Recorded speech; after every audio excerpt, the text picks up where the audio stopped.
Hi, my name is Paul. I'm an alcoholic. My sobriety date is the 1st of June 2020. What it was like when I started drinking, I really enjoyed it. It was fun. I did crazy stuff. All of my friends drank.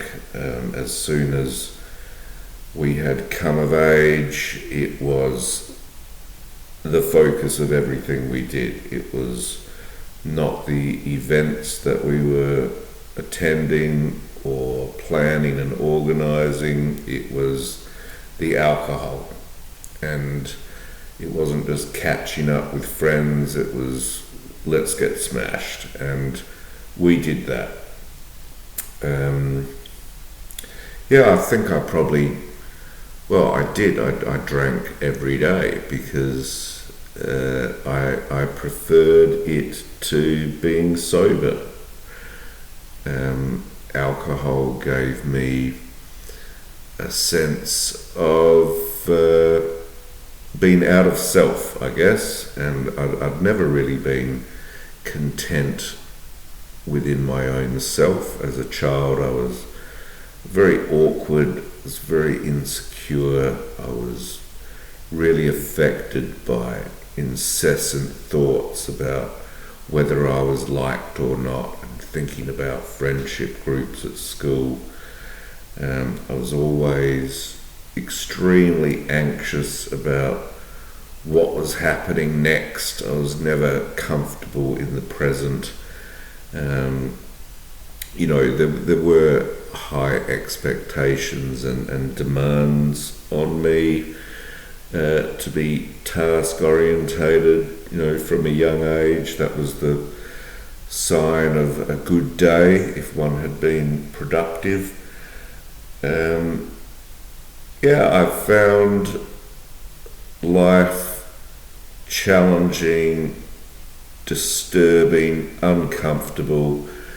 There's a phrase I heard in the rooms a while back which I relate to, which is, when I'm sober, I feel like a skinned cat running across a salt lake. I am restless, irritable, discontent.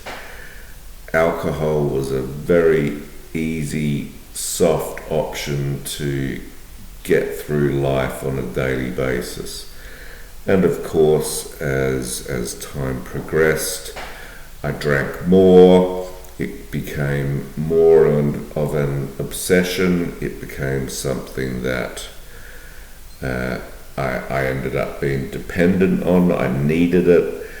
And I guess, when I started working, I would go to work. I was never drunk at work, but I certainly always had the thoughts in my brain about alcohol was my next go-to as soon as possible. And if one has alcohol in the system, there's the recovery time, and then there's the very mild withdrawals in the early stages. That doesn't really involve the intense DTs, but the body's wanting that substance. That's how it was for me anyway.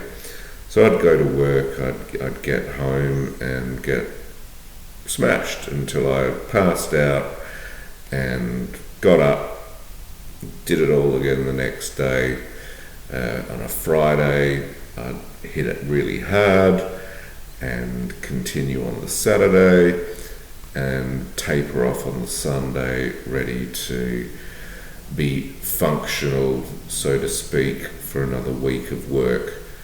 I guess, when I look back, my life was always unmanageable, and alcohol was the solution to that unmanageability.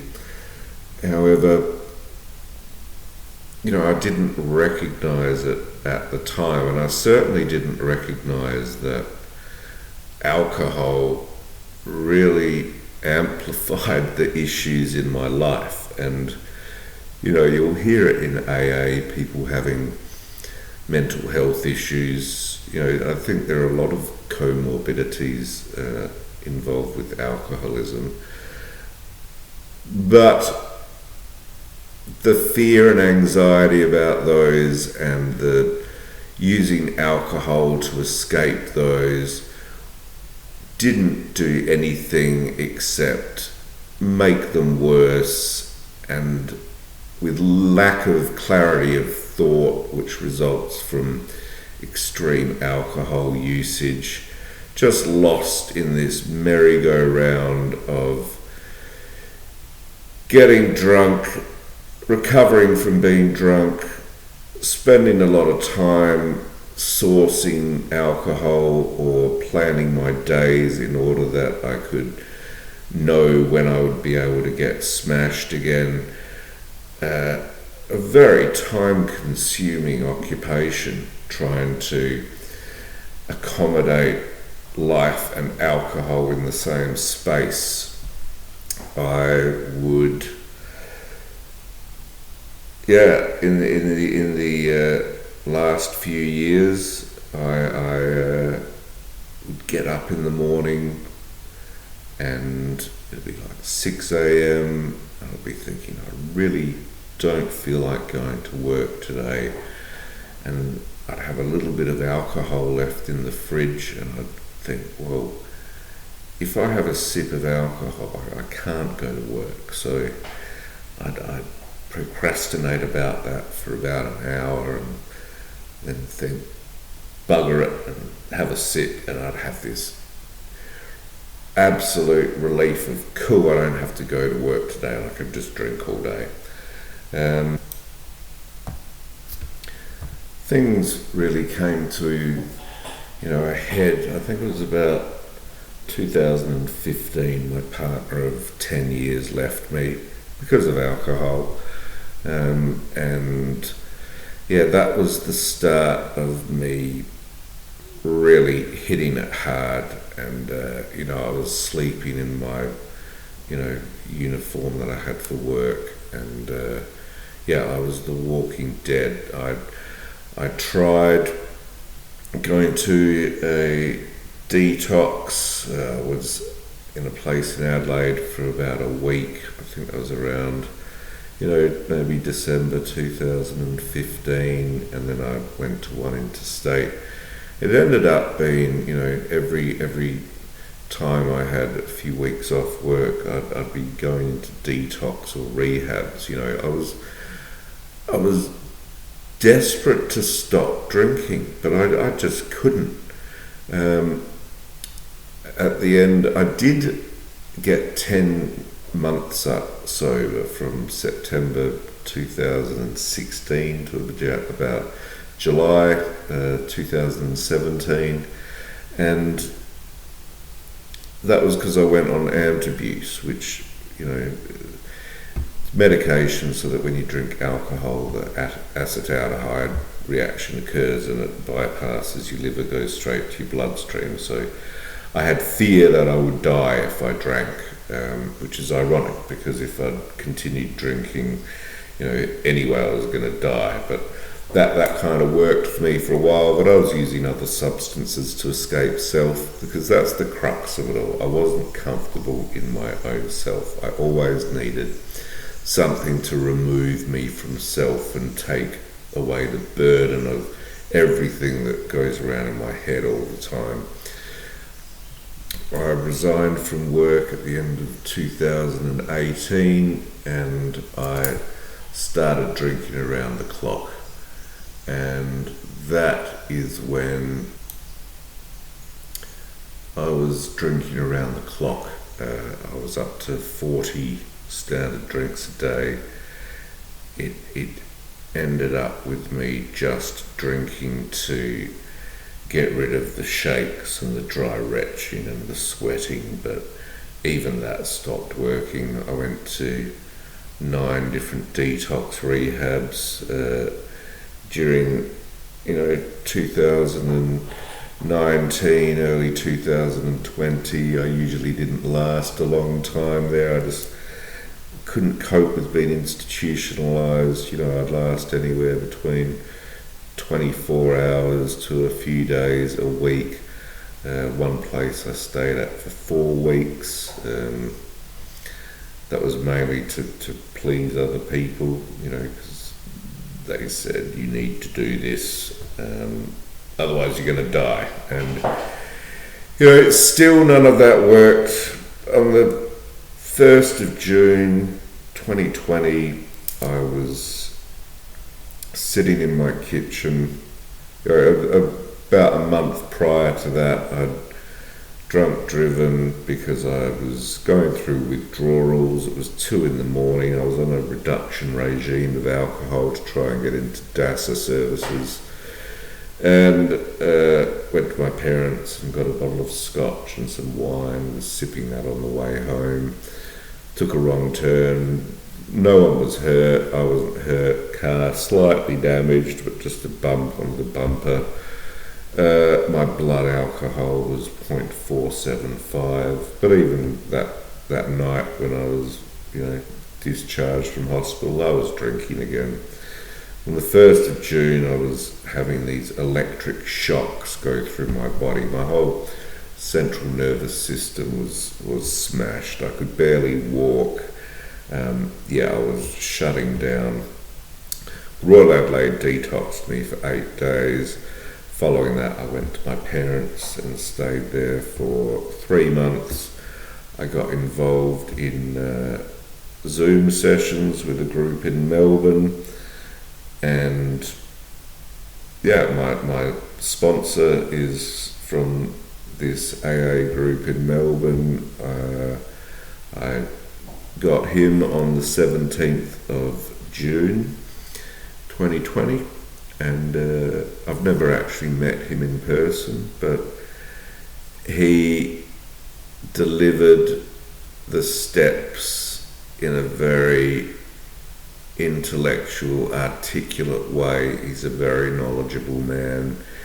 I think for me, I'd tried going to meetings over the years, but sometimes I'd leave thinking, what was all that about? And I need more in-depth understanding, and going through the steps gave me a foundation understanding of what Alcoholics Anonymous is about. And I can't say that from the beginning I was completely convinced about any of it. But what I did know is that for me, the reason I surrendered to the concept of AA being something that could help me is because I had no other choices. I'd tried everything else. I was either going to kill myself or give AA a go. And so I committed to the fact that I was going to do it regardless. And I guess everything takes practice. Nobody generally, when they start a new behaviour or activity, get it and are fluent at it from the beginning. It takes practice. And, as an alcoholic, I want it now. I want immediate gratification.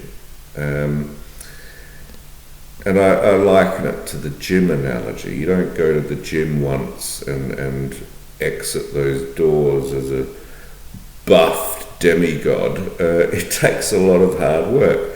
And the program of Alcoholics Anonymous is the same. It is a simple, well laid out program, but it does take work. And I will say from my experience that it has got easier. And what I, in the beginning, I would talk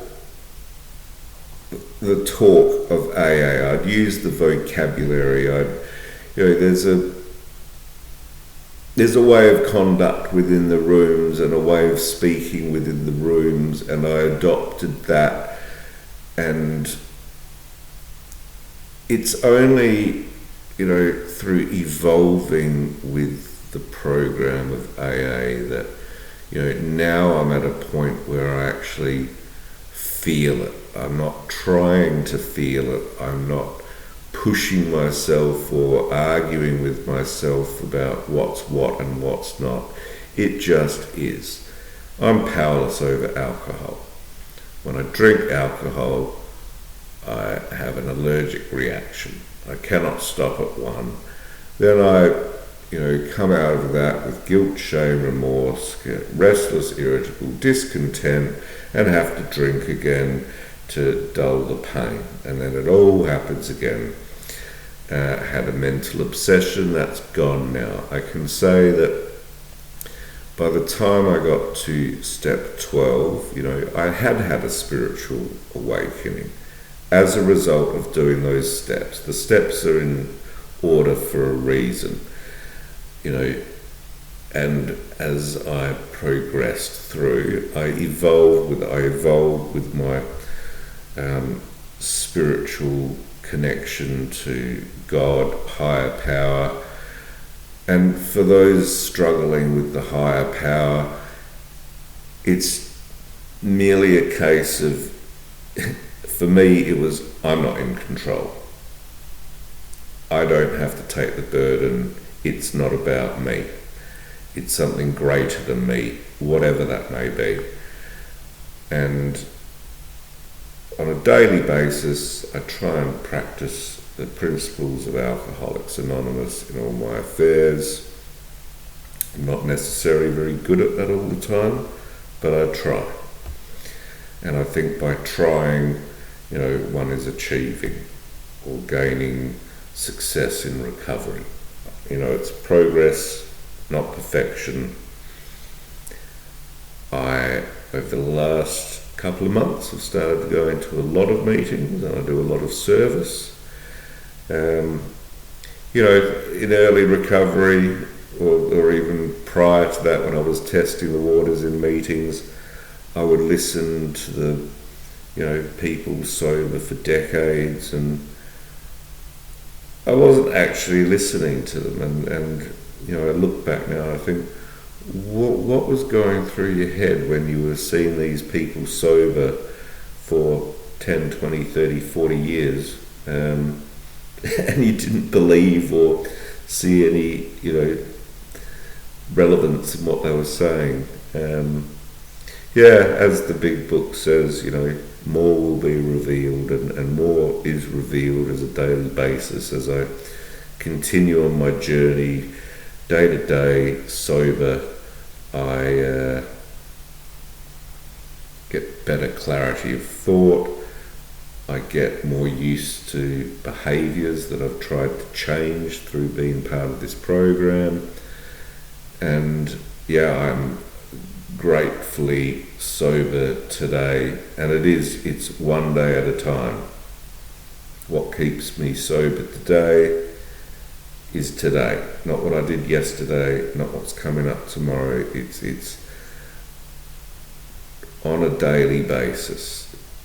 And I try and take it easy. I try and pause when agitated, and I will keep coming back, because AA is an organisation I walked into because I was desperate to not drink because I was going to die, and I came in for my drinking, and I most definitely stay for my thinking, because the program of AA is a character building exercise, and it has taught me things about myself and about those around me that I never had any understanding of. So thanks for listening, and keep coming back.